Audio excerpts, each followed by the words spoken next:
Selamat bertemu kembali. Assalamualaikum dan salam sejahtera. Dalam video ini kita akan membincangkan subjek sains tingkatan 1. Dalam bab 3 yaitu koordinasi dan gerak balas.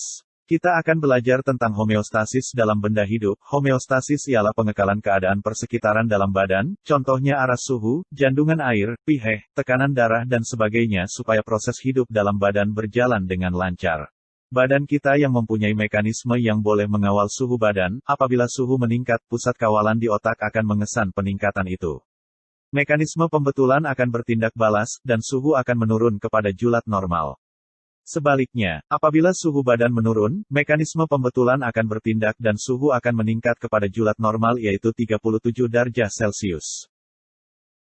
Apabila kandungan air di dalam badan meningkat, otak merangsang hormon supaya ginjal menambahkan air kencing. Oleh itu, lebih banyak air kencing dihasilkan. Dan, kandungan air dalam badan kembali normal. Sebaliknya, apabila kandungan air dalam badan menurun apabila berpeluh, otak merangsang hormon supaya ginjal mengurangkan air kencing. Oleh itu, air kencing dihasilkan sedikit. Dan, kandungan air dalam badan kembali normal.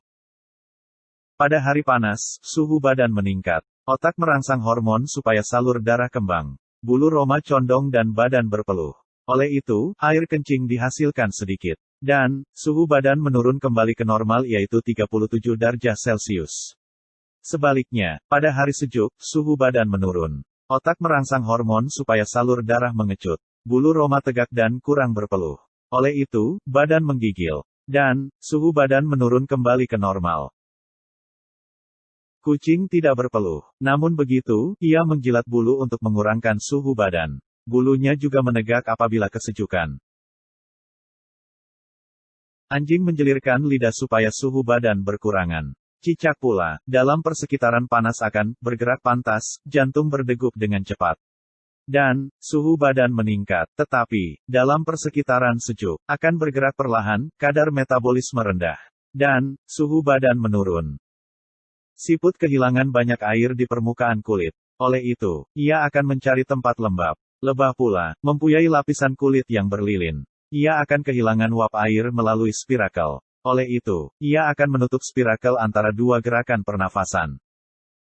Air hilang daripada tumbuhan melalui proses transpirasi. Di mana, air hilang daripada daun dalam bentuk uap air ke persekitaran melalui stoma.